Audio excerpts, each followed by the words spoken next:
Your approach is too analog for our digital future, she said, sliding the termination papers across the mahogany table. Those words still echo in my head 6 months later. But here's the thing.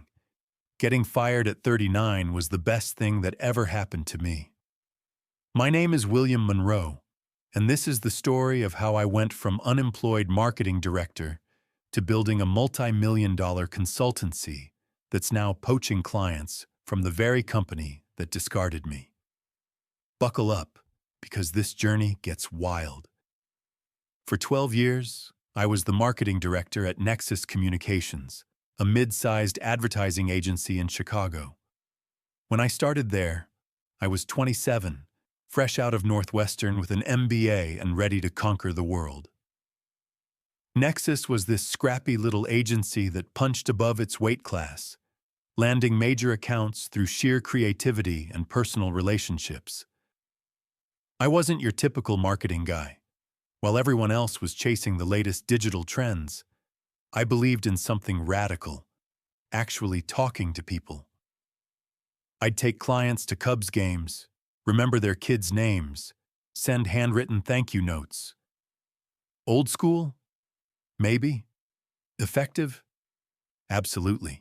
By 2019, my division was generating 70% of the agency's revenue. We had blue-chip clients like Midwest Financial, Heritage Motors, and Lakeside Hospitality Group. These weren't just accounts. They were relationships I'd nurtured for years. I knew the CMO at Midwest Financial had a daughter studying art at RISD. I knew the CEO of Heritage Motors collected vintage watches. These details mattered, but apparently, that kind of relationship building was about to become obsolete. Everything changed when Amanda Richardson joined as CEO in January 2023. She came from a hot Silicon Valley marketing tech company, complete with a Harvard MBA and a vocabulary full of buzzwords like growth hacking, conversion optimization, and omnichannel attribution modeling. The writing was on the wall from day one. Amanda brought in consultants from McKinsey who spent 3 weeks analyzing our operational inefficiencies. They interviewed everyone, measured everything, and concluded that our success was happening despite our methods, not because of them. We need to scale, Amanda announced during the first all-hands meeting. Our current approach is too relationship-dependent. What happens when William retires? We need systems, not personalities. I should have been flattered that they considered me so integral to the business. Instead, I felt like I was being measured for a coffin. The changes started subtly. First, they implemented a new CRM system that required detailed logging of every client interaction. Then came the mandatory weekly reports analyzing pipeline velocity and engagement metrics. My assistant, Sarah, who'd been with me for 8 years, was reassigned to the Digital Transformation Initiative. But the real gut punch came during the quarterly planning meeting in March. Amanda announced that we'd be restructuring the client services team around vertical specialization and digital-first methodologies. We're moving away from the old model of single points of contact, she explained, clicking through a PowerPoint that probably cost more than my annual salary to produce. Our clients deserve access to specialized expertise, not just relationship management. I raised my hand. What about client preference? Most of our long-term accounts specifically requested to work with dedicated account managers. Amanda's smile was glacial. Client preferences are often misaligned with optimal value delivery. We'll educate them on the benefits of our new approach. Educate them. Like these were children who didn't understand what was best for them. The new system was a disaster from the start. Heritage Motors CEO David Chen called me directly after his first optimized client meeting. "Who was that kid?" he asked, clearly frustrated. He spent 20 minutes showing me charts about our brand sentiment analytics.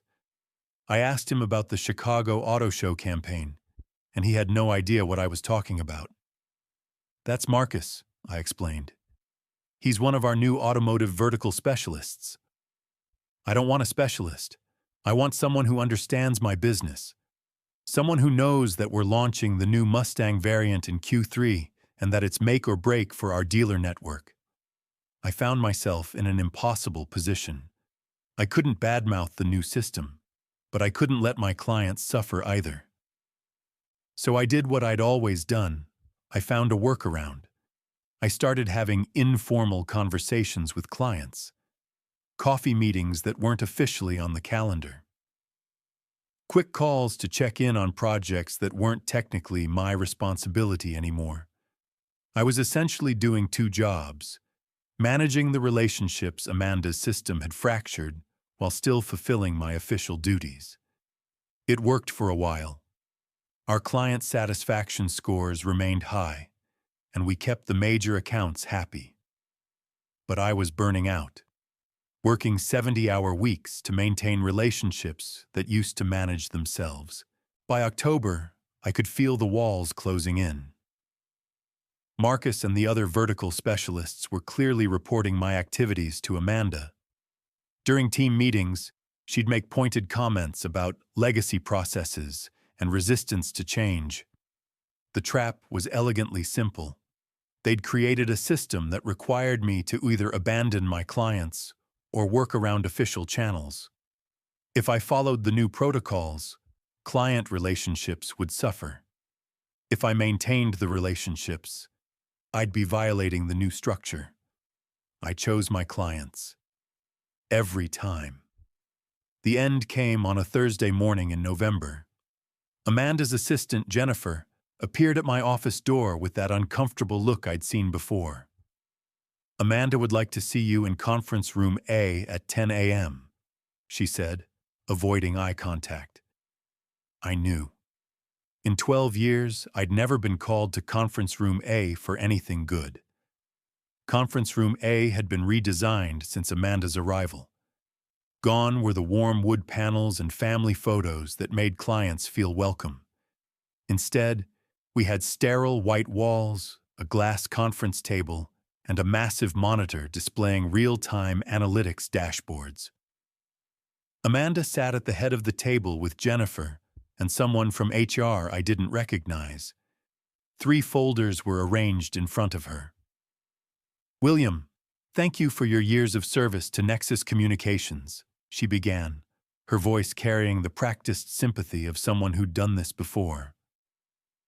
"However, we've decided to restructure the leadership team to better align with our strategic objectives."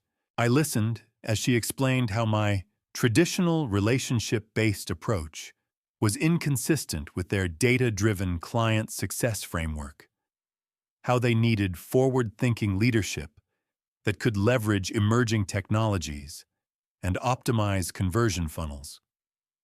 What she didn't say, but what we both knew, was that I was 39 in an industry that worshipped 25-year-old growth hackers. I was expensive, experienced, and inconveniently effective at something they wanted to automate. "We're offering a generous severance package," Amanda continued, sliding one of the folders across the table. 6 months' salary, continued health benefits, and a non-compete agreement that we hope you'll find reasonable. I opened the folder and scanned the documents. The severance was indeed generous, probably because they knew what was coming. The non-compete was another story. 18 months covering all existing clients, and broad enough to prevent me from working with anyone in the Chicago advertising market. "I'll need to review this with my attorney," I said, closing the folder. "Of course, but we'd appreciate a response by Monday. We're announcing the restructuring next week." I shook hands with Amanda, thanked her for the opportunity, and walked out. 12 years ended in a 15-minute meeting. The first call came before I even reached my car. David Chen from Heritage Motors had somehow heard already. "Is it true?" he asked without preamble. "I'm no longer with Nexus," I confirmed, sitting in my car in the parking garage where I'd parked every morning for over a decade. "This is bullshit," David said. "You built that relationship with us. You understand our business. Some algorithm can't replace that." By the time I got home, I had 17 missed calls and 34 text messages. Word travels fast in Chicago's tight-knit business community, and my departure was apparently big news. The message was consistent across all the calls. My clients weren't happy, and they wanted to know what came next. I spent the weekend reviewing the non-compete agreement with my attorney, Michael Rodriguez. We'd worked together on various contract issues over the years, and he understood both the industry and my situation. "It's enforceable," he said, spreading the documents across his desk. "But it's also overly broad. They're essentially trying to prevent you from working in your field for 18 months. That might not hold up in court." "Might not?" "Corporate law is expensive and time-consuming. Even if we win, the process could take years and cost 6 figures. They're banking on you not wanting to fight." I stared out his office window at the Chicago skyline. Somewhere in those buildings were clients who'd trusted me for years, now forced to work with people who saw them as data points rather than partners. "What if I don't compete directly?" I asked. "What if I create something completely different?" Michael raised an eyebrow. "I'm listening." That night, I sat in my home office with a legal pad and started sketching out an idea that had been forming since the termination meeting. Amanda had been right about one thing. The relationship-based model didn't scale. But what if it didn't need to? What if, instead of trying to build a bigger agency, I created a network of independent consultants who specialized in maintaining the exact type of relationships that companies like Nexus were abandoning? I called it boutique consulting, small, specialized teams that could provide the personal attention and industry expertise that large agencies were systematically eliminating. No vertical specialists, no automated workflows, no dashboard analytics. Just experienced professionals who understood that business was ultimately about people trusting people. The next morning, I called Michael and outlined the concept. "It's not direct competition," he confirmed after hearing the details. "You're creating a consulting network, not an advertising agency. The services are different, the structure is different, and the client relationships would be contractually distinct. And the non-compete? Would be very difficult to enforce against this model. You're not soliciting their clients. You're making yourself available to businesses that might need specialized consulting services." I filed the paperwork to establish Monroe Strategic Consulting on Monday. No office, no employees, no overhead, just a legal entity that could accept consulting contracts and coordinate with other independent professionals.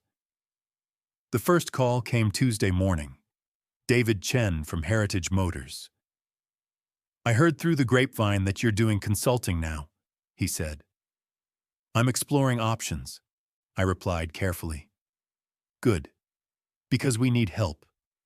The new team at Nexus is pushing us toward digital advertising strategies that don't make sense for our demographic. We're launching a classic car restoration program targeting affluent buyers over 50, and they want to focus on TikTok and Instagram influencers." I almost laughed. That does seem like a mismatch. It's insane. "Look, we can't work with you directly because of existing contracts. But what if we needed strategic consultation on market positioning? Something outside the scope of our agency relationship?" It was a clever workaround. Heritage Motors would continue using Nexus for execution, ad placement, creative development, campaign management, while consulting with me on strategy and market analysis. "I'd need to structure it carefully," I said, "but it might be possible. Let's set up a meeting. And William, I know at least 5 other CEOs who are having similar conversations. Within 2 weeks, I had consulting relationships with 6 companies, all former Nexus clients who were frustrated with the new, optimized approach. The work was strategically different from traditional agency services: market research, competitive analysis, strategic planning, but it required the same deep understanding of their businesses that I'd developed over years of relationship management. More importantly, I wasn't working alone. I'd reached out to other experienced marketing professionals who'd been pushed out by the industry's obsession with digital transformation. Susan Park, a former creative director at Leo Burnett. Tom Wilson, an account planning specialist who'd worked at DDB for 15 years. Maria Santos, a brand strategist who'd been reorganized out of her last position. We formed a loose network of independent consultants, each with specialized expertise and long-standing client relationships. No hierarchy, no office politics, no quarterly reviews. Just experienced professionals helping businesses navigate challenges that required human insight, not algorithmic solutions. The first sign that Nexus was in trouble came in March, 6 months after my termination. Sarah, my former assistant, called me on a Saturday morning. "I needed to tell you something," she said, her voice hushed. "They're hemorrhaging accounts. Heritage Motors gave notice last week. Midwest Financial is threatening to leave unless they get dedicated account management. The new system is falling apart." "What about Amanda?" "She's blaming market conditions and client unreasonability. But everyone knows what's really happening. The clients want relationships, not dashboards." 2 weeks later, I received an unexpected call from Robert Kellerman, one of Nexus's founding partners who'd been marginalized since Amanda's arrival. "We need to talk," he said. "Can you meet me for coffee? Somewhere discreet."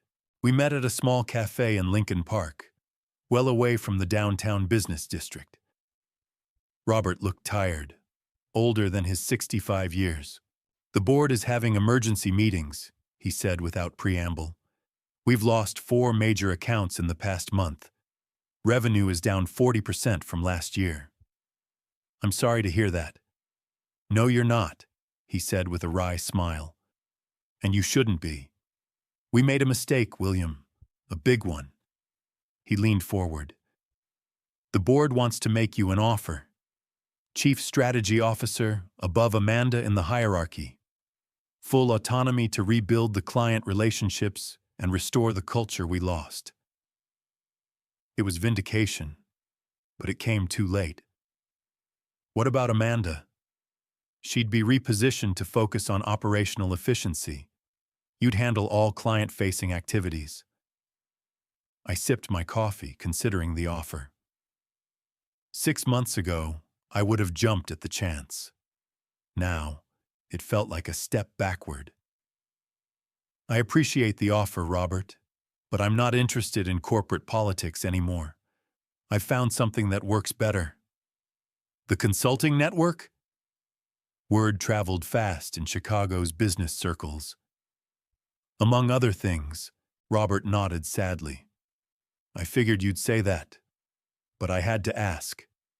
1 year after my termination, Monroe Strategic Consulting had evolved into something I'd never imagined.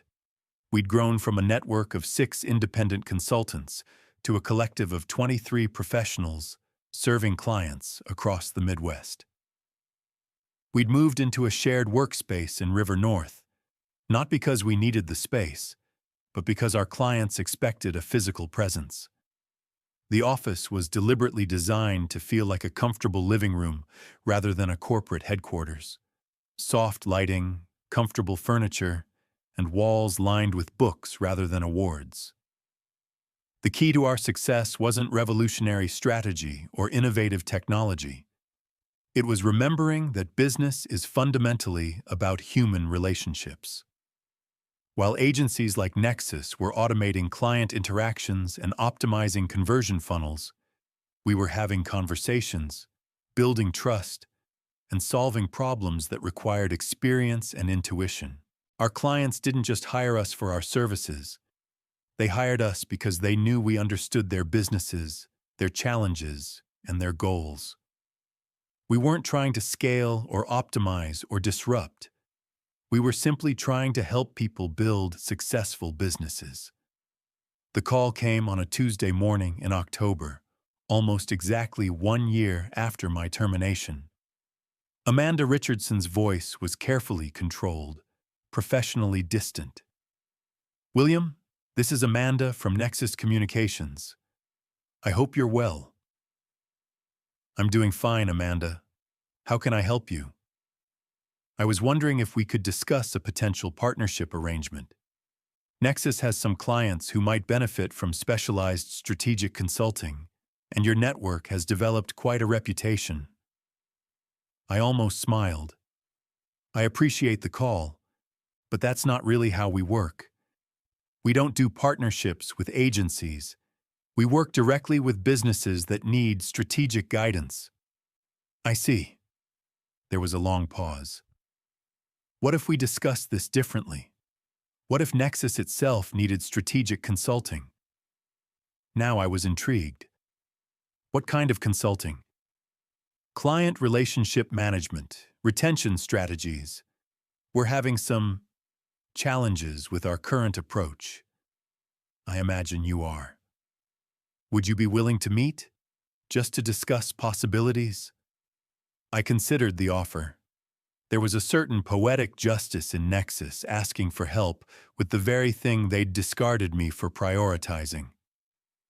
But there was also a practical consideration. Helping them might actually help their clients, who were caught in the middle of a dysfunctional system. "I'll think about it," I said. "But I should warn you, my approach hasn't changed. I still believe that business is about relationships, not algorithms." "That's exactly what we need to hear," Amanda replied. And for the first time since I'd known her, she sounded genuinely humble.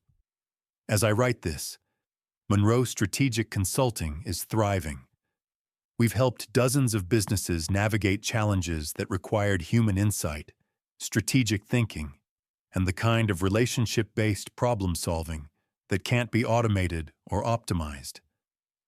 But this story isn't really about revenge or vindication. It's about remembering that in our rush to embrace new technologies and methodologies, we sometimes abandon the fundamental principles that made us successful in the first place. Getting fired at 39 was devastating at the time, but it forced me to examine what I really valued about my work and what I was genuinely good at. It made me realize that my outdated approach to client relationships wasn't a weakness. It was my greatest strength. Sometimes the best thing that can happen to you is being pushed out of a situation that no longer serves you.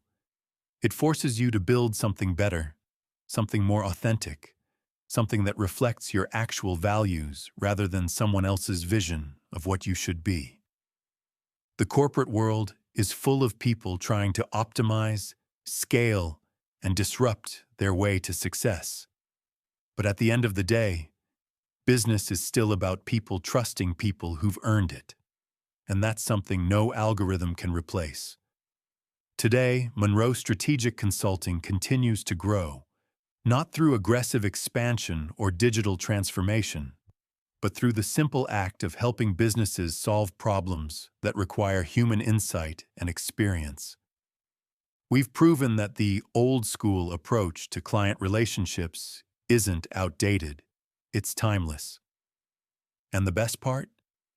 We're not just surviving in the modern business world, we're thriving. Because while everyone else is chasing the next big digital trend, we're focused on something that never goes out of style. Treating people like people, not data points. That's the real lesson here. Sometimes getting fired is the best thing that can happen to you. Not because it leads to revenge or vindication, but because it forces you to build something more authentic than what you left behind. And that, my friends, is how you turn a termination into a transformation. Thanks for watching. If this story resonated with you, hit that subscribe button and let me know in the comments about a time when getting fired or facing a setback led to something better. I read every comment, and I'd love to hear your story. Until next time, remember, your greatest weakness might actually be your greatest strength. You just need the right situation to prove it.